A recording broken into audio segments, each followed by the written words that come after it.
Саламатсыздар ма? Бүгін сіздермен жатыр ішілік даму деген тақырыпты өтетін боламыз. Алдымен жұмыртқа жасушасы мен сперматозоидтың құрылысына тоқталып алайық. Бұл бізде жұмыртқа жасушасы, ол бізде ядродан тұрады. Ядроның ішінде яғни генетикалық ақпарат, ДНК молекулалары орналасады. Келесі бізде цитоплазма немесе овоплазма деп аталады. Бұл жерде жаңағы жасушаның ішкі сұйықтық бөлігі, бұл жерде ферменттер, РНК және қоректік заттар орналасады. Келесі бізде саруызды мембрана. Саруызды мембрана бұл ядроны қоршап орналасады. Және бұл қабатта ішкі бөліктерді сыртқы әсерден қорғайтын қабат болып табылады. Келесі бізде мөлдір қабаты. Мөлдір қабаты бұл жұмыртқа жасушасын қоршап тұрған гликопротеинді қабат болып табылады. Бұл жерде ұрықтану кезінде тек бір сперматозоидтың ішке енуіне жағдай жасап отырады. Келесі бізде ол сәулелі таж. Сәулелі таж бұл фолликулалық жасушалардан құралған қабат болып табылады. Бұл жұмыртқа жасушасын қоректендіреді, қорғайды және сперматозоидты тануына көмектеседі. Келесі бізде полюстік аймағы. Полюстік аймағы бұл жерде біз хромосома санының гаплоидты жиынтық болуын қамтамасыз етеді.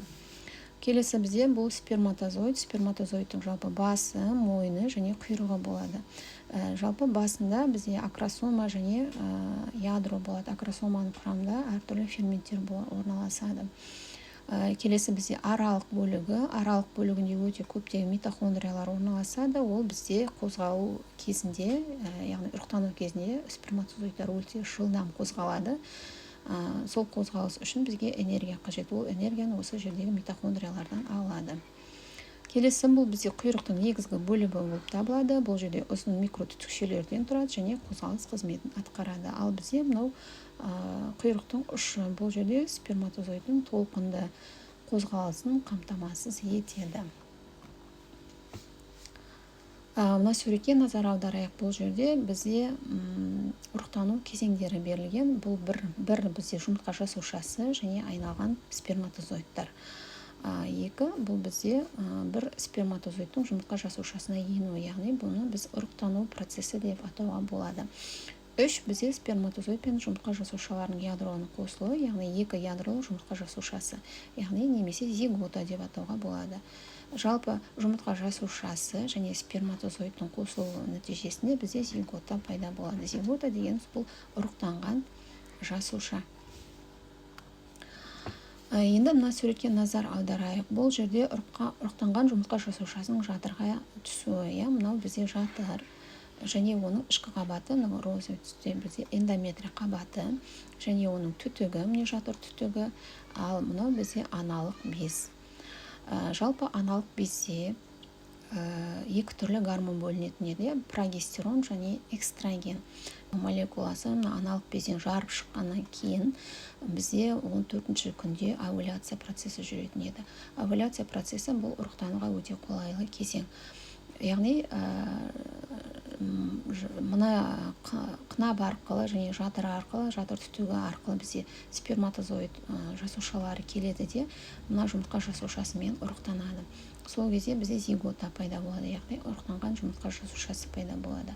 Алдымен ол 2-ге бөлінеді, одан кейін 4-ге, одан кейін 8-ге, одан кейін 16-ға, одан кейін 32-ге бөлініп, мынадай бір қабатты ұрыққа айналады.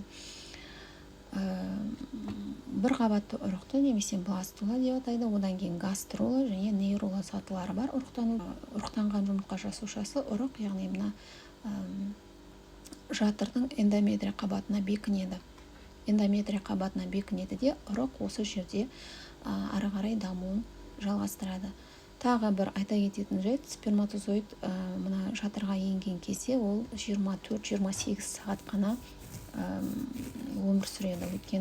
Өйткені ол дене температурасына өте сезімтал болып келеді және оның арнайы қоректік заттармен қамтамасыз ететін қабаты жоқ. Енді мына суретте ұрықтың даму кезеңдері көрсетілген. Бұл бізде зигота, яғни зиготаның бөлшектенуі. Суретте бізде ұрықтың жатыр қабырғасына бекінуі, яғни мынау ұрық, мынау жатырдың қабырғасы. Екеуінің арасында мынадай түтікше пайда болады. Осы түтікше арқылы ұрық қоректенеді. плацента пайда болғанға дейін осы түтікше арқылы қоректенетін болады. Келесі бізде эмбрионалды даму кезеңі. Эмбрионалды даму кезеңі бізде 2-3 айда басталады. 2 және 3 айда басталады.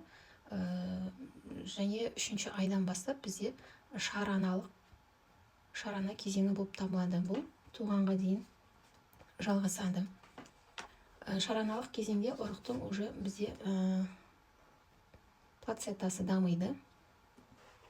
Плацента деп отырғанымыз бұл ана мен шарана ағзасы арасындағы байланысы жүзеге асыратын мүше. Мынау бізде плацента, мынау ұрық, бала немесе.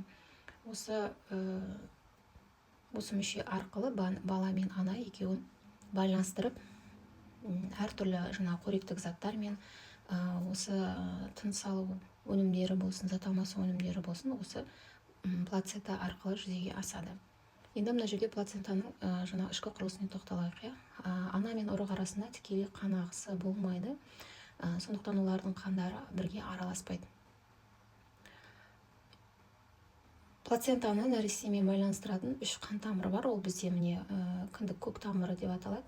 Кіндік венасы немесе және кіндік артериясы. 2 кіндік артериясы болады, және осы үшеуі қосылып бізде кіндік бауды немесе кіндікті құрайды. Осы кіндік бала туған кезде осы кіндікті кесіп, кіндік өмір бойы сақталып қалады. Жүкті әйел гигиенасы, яғни жүкті әйелге күйеуге және алкоголь өнімдерін, темекі шегуге мүлдем болмайды, өйткені ол ұрыққа кері әсерін тигізуі мүмкін. Және жүкті әйел жүктілік кезінде өзін толыққанды күтініп, дұрыс тамақтануды жүзеге асыру керек. Осымен біздің сабағымыз аяқталды. Егер сіздерге видео сабақ ұнаған болса, лайк басып, комментарий қалдырып кетіңіздер.